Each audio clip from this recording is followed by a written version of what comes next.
तो भैया बंगाल में चुनाव है और भाजपा खेला करने के मूड में है। इस बार दीदी को बंगाल से उखाड़ फेंकने की तैयारी भाजपा किस तरीके से कर रही है वो आपको इस वीडियो में बताएंगे। दरअसल एक मामला सामने आया है जिसके बाद ये कहा जा रहा है कि भाजपा की कठपुतली जो है वो चुनाव आयोग है। चुनाव आयोग के इशारे पर यह सारा खेल बंगाल में खेला जा रहा है। एक ही बूथ से मुसलमानों का नाम चुन चुन कर काटा जा रहा है। अब आप कहेंगे मजाक मत करो, मजाक तो तब हो गया जब बीएलओ मुसलमान था इसलिए उसका भी नाम काट दिया गया। अब एसआईआर प्रक्रिया में सबसे अहम कड़ी कौन है? वही बीएलओ ही तो है जो आप द्वारा जो भी दस्तावेज बनाए गए हैं उन दस्तावेजों को भरता है, आपको सूचित करता है कि फला बूथ पर इतने लोग निकल लिए हैं, इतने नए वोटर जुड़े हैं, ये दस्तावेज हैं, सब कुछ बताने का काम बीएलओ ही करता है। लेकिन बंगाल में मुसलमान बीएलओ का ही नाम काट दिया जाता है। एक ही बूथ से 340 वोटरों के नाम काटे गए और सारे के सारे मुसलमान थे। यहीं पर तो खेला हो रहा है, इस पर सवाल है। इन 340 में से एक भी हिंदू नहीं है, तो क्या बूथ में दस्तावेजों की गड़बड़ी सिर्फ मुसलमानों के दस्तावेजों में ही नजर आ रही है या हिंदुओं के दस्तावेजों में भी नजर आ रही है? ये सवाल पूछा जा रहा है।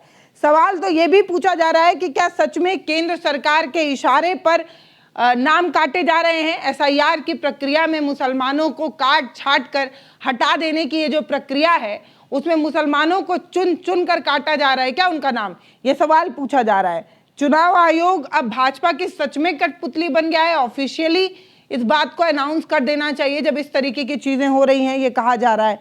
और ये सब कुछ इसलिए हुआ क्योंकि जब 340 मुसलमानों का नाम एक ही बूथ से हटाया गया, यहाँ तक कि बीएलओ का नाम भी हटा दिया गया, जिस बीएलओ ने खुद ही एसआईआर प्रक्रिया में एक अहम रोल निभाया था। बीएलओ का नाम इसलिए कट जाता है क्योंकि वो मुसलमान है और उस बीएलओ के पिताजी का नाम, उसके बाप का नाम एसआईआर प्रक्रिया में जोड़ा गया है। यहाँ तक कि 2002 की ये जो लिस्ट थी उस लिस्ट में इनके पिताजी का नाम था और उसी बीएलओ का नाम कैसे कट सकता है जब पिताजी का नाम बीएलओ में है? युवा वर्ग को काट छाट कर हटा देना है। इस बार बंगाल के चुनाव में भाजपा कैसे खेला करने के मूड में है वो आपको इस खबर में दिखाते हैं। मेरे पीछे आप तमाम खबर देख रहे होंगे और चुनाव आयोग की पारदर्शिता पर तो अब इतना सवाल खड़ा होने लगा है, लोगों का भरोसा ही अब उठ गया है इनकी निष्पक्षता, इनकी स्वतंत्रता पर। अब जरा खबरों को आप जरा ध्यान से देखिए। ये देखिए, बसीहाट में वोटर लिस्ट पर बवाल, एक ही बूथ से बीएलओ समेत 340 मुसलमान वोटर के नाम को डिलीट किया गया। ये जो 340 मुसलमान हैं इसमें एक भी हिंदू नहीं है। इस एक बूथ से 340 मुसलमान को हटा दिया गया, जबकि बूथ में कुल 992 1000 वोटर भी नहीं है। 1000 के अंदर के वोटर में से 340 मुसलमान वोटरों के नाम डिलीट कर दिए हैं। बसीहाट के मतदान केंद्र पर व्यापक स्तर पर मतदाताओं को निष्क्रिय किया गया है और ये प्रश्न चिन्ह उठ रहा है। पीड़ित पक्ष ने प्रशासनिक प्रक्रिया के पारदर्शिता की कमी और पक्षपातपूर्ण कार्रवाई का दावा कर रहा है क्योंकि 340 मुसलमान इन्हें एक ही बूथ से मिल जाता है, जिस पूरे बूथ में जो मतदान वोटर्स जो हैं वो 992 ही हैं। तो सोचिए, इतना ही नहीं, पूर्व हाईकोर्ट के जज का नाम भी वोटर लिस्ट से हटाया गया। एक ही बूथ के 340 मतदाता का नाम गायब कर दिया गया क्योंकि वो मुसलमान है। यहाँ पर मैंने आपको बताया कि बीएलओ का नाम काटा गया था। अब यहाँ पर देखिए, हाईकोर्ट के जो जज हैं उनका नाम भी जो है वो हटा दिया गया है। पश्चिम बंगाल में मतदाता सूची से नाम हटाए जाने के अजीबोगरीब मामले कैसे आ रहे हैं, पूरी पड़ताल जो है वो की गई है। यहाँ तक कि कोलकाता हाईकोर्ट के जज नियुक्त हुए थे लेकिन उनका नाम भी हटा दिया गया है। इस बूथ से 340 मुसलमान मतदाता को गायब कर दिया गया है। बीएलओ खुद ही अपना नाम बचा नहीं पाया। वो बीएलओ जिसने तमाम नाम जोड़े वो खुद अपना नाम नहीं बचा पाया। अब यहाँ पर देखिए, पश्चिम बंगाल के बसीहाट में एक ही बूथ के सारे मुसलमान वोटर को बाहर कर दिया गया है। बीएलओ का नाम काट दिया गया है। मचा बवाल, वोटर लिस्ट से बीएलओ का ही नाम गायब, 340 मुसलमान मतदाताओं का नाम हटा। पश्चिम बंगाल में चुनावी विवाद। तो आप देखिए कि किस तरीके से तमाम अखबार इस पर खबर कर रहे हैं। मैं आपको बता दूं तो बंगाल के एक बूथ है, जिस बूथ नंबर का नाम जो है वो 5 है, तो बूथ संख्या 5 जो बिहार का जिला है उत्तर 24 परगना, इसी जिले में ये बूथ आता है। विधानसभा लगती है बसीहाट उत्तर और बूथ संख्या 5। इसी बूथ संख्या 5 में जिसमें 992 वोटर्स थे, उसमें से 340 वोटरों का नाम काट दिया गया। ये सारे 340 वोटर्स जो है वो मुसलमान थे और उसी के बाद बवाल जो है वो कट्टा नजर आ रहा है। कहा जा रहा है कि सभी मुसलमान ही आपको नजर आते हैं क्या। ये बीएलओ जिसका नाम बार बार सामने आ रहा है, इनका नाम है मोहम्मद शकीउल आलम।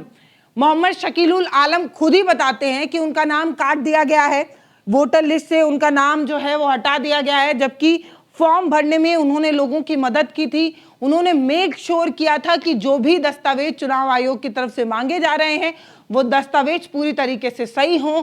जांच पड़ताल के बाद उन्होंने एसआईआर प्रक्रिया जो है वो एसआईआर प्रक्रिया वाला फॉर्म भरा था। इस तरीके की बात आलम जी बता रहे हैं, आलम साहब बता रहे हैं। लेकिन आलम साहब का जब खुद का नाम कटा हुआ है तो ये दूसरे का नाम क्या ही बचा पाएंगे। दस्तावेज अपलोड कराए गए थे, उन्होंने खुद किए थे, इस तरीके की बात वो कह रहे हैं, लेकिन इसके बावजूद भी उनका नाम काट दिया गया है।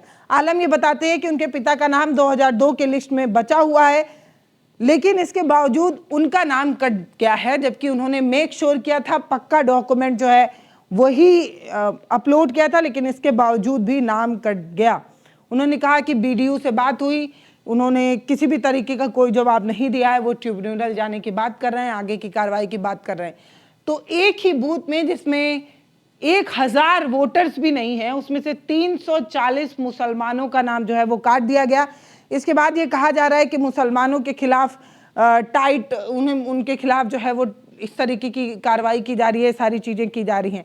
दरअसल चुनाव आयोग की तरफ से 11 दस्तावेज जो है वो मांगे जाते हैं और इनमें से कोई एक दस्तावेज भी अगर सही है तो आपका एसआईआर प्रक्रिया में नाम होता है, आपको वोटर लिस्ट से नाम नहीं काटा जाता है।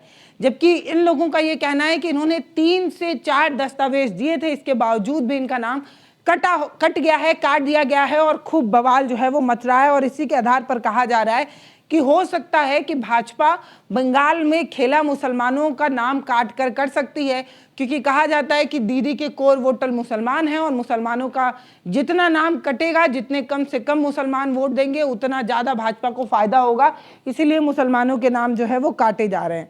चुनाव आयोग की तरफ से अभी ये जो मामला बहुत तेजी से वायरल हो रहा है, इसके खिलाफ इस पर कोई आधिकारिक बयान नहीं आया है, लेकिन सिर्फ इतना कहा गया है कि एसआईआर प्रक्रिया जो है पूरे दस्तावेजों की जांच करके पारदर्शी तरीके से की गई है। इस तरीके की बात चुनाव आयोग की तरफ से कही जा रही है। ये देखिए, पश्चिम बंगाल में एक ही बूथ से हटाए गए 340 मुसलमान वोटर्स और उसके बाद ये सारी चीज़ें कि कैसे बीएलओ के नाम जो है वो काट दिए गए। तो ये खबर है जिस खबर पर खूब चर्चा हो रही है, खूब विवाद जो है वो बरपा हुआ है, लोग अपनी अपनी नाराजगी जता रहे हैं। इसको लेकर तमाम तरीके की विपक्ष से लेकर तमाम लोग जो है इस पर नाराजगी जता रहे हैं। इस मामले को लेकर तमाम लोगों ने विरोध दर्ज कराया है। ममता बनर्जी ने भी एसआईआर को लेकर जो है वो कहा जा रहा है कि ये सब प्लानिंग और साजिश के तहत किया जा रहा है।